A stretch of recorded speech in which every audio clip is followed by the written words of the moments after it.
welcome back to World Crisis Radio for our second hour here. Let's just go back now to the psychoanalysis of Obama. This has obvious limits. Kathleen Parker, kind of a liberal Republican columnist here in the Washington Post, she's going to have a program on CNN with Eliot Spitzer, a much more interesting figure for having fought Wall Street in reality. This is going to be called Parker Spitzer on CNN. Anyway, to prepare for the program, they've interviewed two psychiatrists to explain why Obama can't seem to connect with the American people. And they say, he likes relating to people on positives like hope and change, but he can't relate to anger. He always steers clear of the negatives. This probably has far more to do with the adaptations he made while navigating a disrupted childhood than with any anti-colonial sentiments he might have absorbed while wondering where his father was.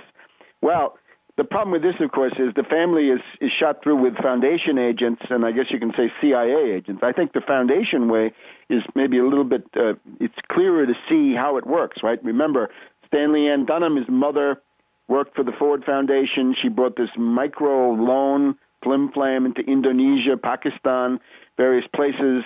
His grandmother, Toot, was an official at a bank used by the CIA to conduit all sorts of money, and her husband, the guy who had been in the military, right, he had been also connected to OSS and CIA or things of this sort. Interesting stuff about this in my book, Obama, the Unauthorized Biography. And, of course, Obama himself went to work for Business International, a classic, unmistakable CIA front that anybody should be able to see. And also then the fact that he was probably recruited by Zbigniew Brzezinski at Columbia University in 1981 as part of a program with Samuel Huntington Brzezinski at the Trilateral Commission after the Carter experiment. All of that, I think, explains why he can't do it.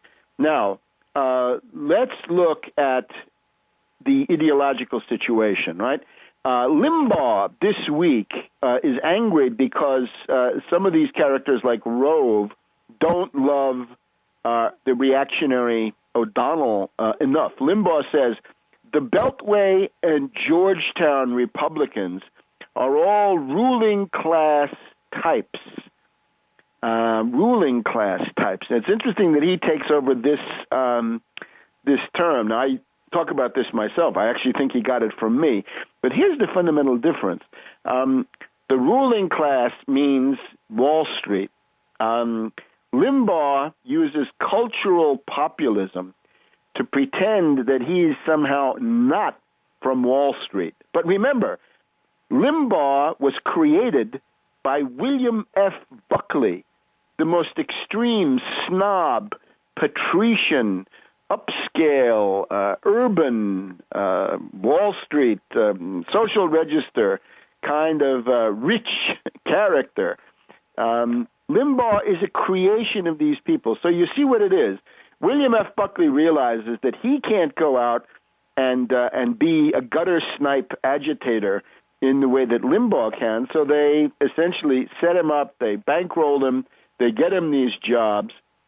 And now we have a situation where in a depression, this right-wing radicalism can be expressed as anti-ruling class demagogy, anti-regime, anti-ruling class, and it's all based on cultural populism. No, it's never based on an economic program because the economic program that Limbaugh embraces is the program of the worst and most extreme parts of Wall Street. Now, this is important because you have to understand the nature of fascism, right? On this broadcast, we've talked a lot about left fascism, social fascism, the Obama kind, the kind that we saw in 2007, 2008. Now, of course, as the Obama regime was absorbed into the constitutional mechanisms and the Congress and so forth, these institutions are still fairly strong. They tend to make the fascist tendencies wither away somewhat, and they essentially dissipate themselves in the machinery of government. But now we've got a new wave of fascism. We had the left fascism of Obama. Now we got right-wing fascism coming forward. And unfortunately, this is what a lot of this Tea Party stuff now represents. Notice that fascism is not an only a top-down phenomenon. It cannot simply be an oppressive police state that gets to be more and more oppressive and forces people to do things. It contains this, but in order to get mass consensus and mass consent, it's got to be a right-wing, anti-establishment radicalism. And if you notice, the way Limbaugh's modulating the register in terms of these words, right, ruling class, Obama regime, a lot of them typically things that I talk about, because it is important to notice this. But what Limbaugh is trying to do is to suggest that these dupes of Wall Street in the Tea Party, somebody like O'Donnell, is actually an anti-establishment radical. No, she's a tentacle of the establishment, but it's all done at arm's length. So the left fascism of the Obama regime dissipated and broken up essentially by the institutions that are there, and now we see the situation where the ruling class as a whole is being led by extreme figures. Now, what extreme figures do we mean? George Shultz is one of them. We'll talk about him in a minute. But in particular, the ones that are obvious are these Koch brothers. And this is David Koch and Charles Koch. Now, I know they want to be called Koch. They have all kinds of social pretensions. Wait till you see the social pretensions, the Uptown Express that they think they're on. But I'm afraid Koch, in good American, they're the Koch brothers. We also have, of course, Richard Mellon Scaife, left over from the Mellon fortune. We've got the tradition in this country from Coors, who helped to found the Heritage Foundation, Baroudi, rich Lebanese, founded the American Enterprise Institute. You go back to the 1930s, you find the Pugh family, the DuPont family, Pugh, of course, Sunoco, Sun Oil, the Pitcairns, Pittsburgh Plate Glass. These are the people now who fund the Tea Party, and this is what we've really got to look into. The Tea Party, at the beginning of 2009, had spontaneous elements, but these are all gone now. What you've got now is Freedom Works, Tea Party Express, Tea Party Nation, Competitive Enterprise Institute, Heartland Institute. We've talked about these along the way.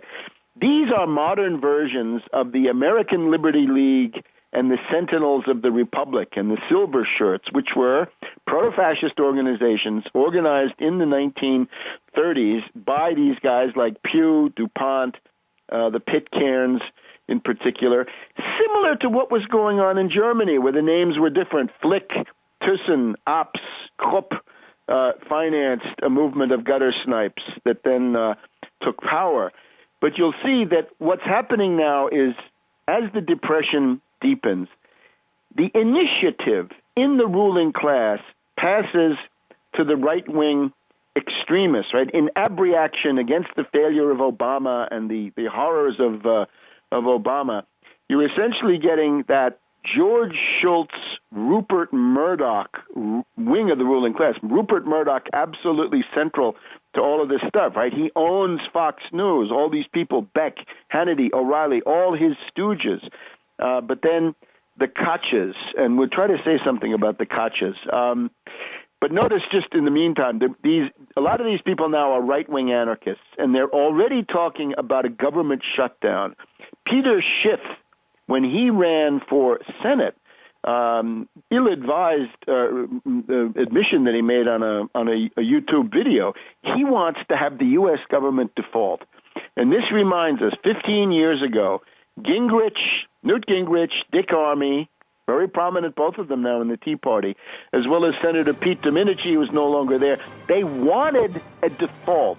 They wanted to shut down the government. They wanted the U.S. to default because then the U.S. couldn't borrow money anymore. And then they would say, we're starving the beast, we're starving the beast, we're cutting the entitlements, we're stripping people of their economic rights under a bankruptcy situation. This is what we're getting. We'll be back in a minute.